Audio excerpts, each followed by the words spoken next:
Hey everybody. Well, what in the world is going on in the world? Did you hear the latest one about the woman that whose boyfriend was not taking her phone calls, and she went to his house, and when he didn't answer the door, he slipped out the back. She somehow thought it would be a good idea to slide down his chimney, and so when she did, she got stuck. Some of the neighbors report that they thought that they heard a loud cat squealing, for a while, like 3 or 4 days before that, but just thought it was a cat. So, but that was apparently her. Um, she was a doctor. What's wrong with these people? Somebody had said on the news last night, but didn't she realize that something wasn't right with her way of thinking, and couldn't she have treated herself? Go figure. Just like the um, the Craigslist killer was studying to be a doctor. And look at him, then he ended up killing himself just a few weeks ago.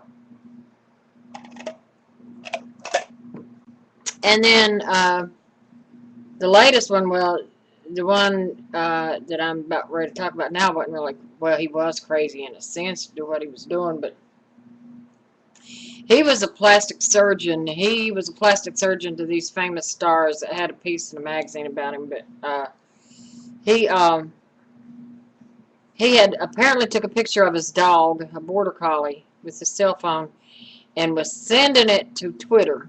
He wanted to tweet while he was driving. And while he was sending that picture to Twitter, he drove off a cliff. And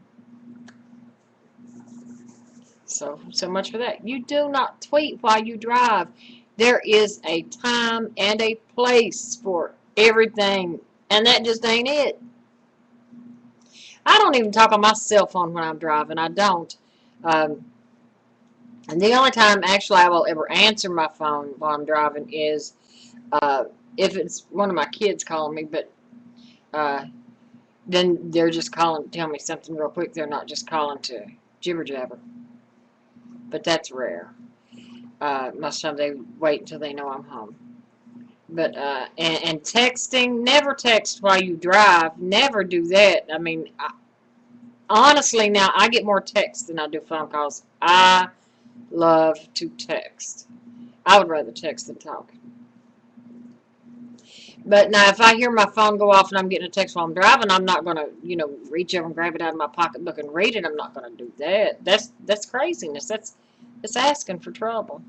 I'll either not. I will read it while I'm in the car. I admit, if I'm sitting in traffic, if I'm sitting at a red light. But I'm not going to be one of those people to where you get up behind and you got to honk your horn to make a move when the light turns green and you've been waiting for 2 minutes anyway because they want to sit there and read a text or text. I know when my Jeep was in the shop one time and I had to take a cab from my house to the automotive place to pick my Jeep up, and the cab driver that I had was just texting. His eyes were spent more time like this, and then every now and then he'd look up like that. And then be down. I said, "What in the holy hell?" I'm afraid of people who drive in public transportation anymore, like that bus, that handicap bus that hit a car in front of it on the interstate because they were texting. And I'm afraid to be on the road anyway. Mm-mm. And you don't know what pilots in the planes are doing. You just don't know what they're doing while you're up there. I think it should be, uh, well, it might be like this one day, but I think it should be where they should have I'm not sure what I'm trying to say, a bulletproof glass enclosure or some kind of a video monitor would be better to when you're on a plane where you can actually see into the cockpit and see what the pilots are doing to make sure they're awake, make sure they're not texting, and make sure that you are safe. That's what I think. I think you have to be able to see. I mean, good grief, you can even watch the deli man cut your meat in the grocery store to make sure you ain't getting cheated. So you ought to be able to see what the pilot's doing.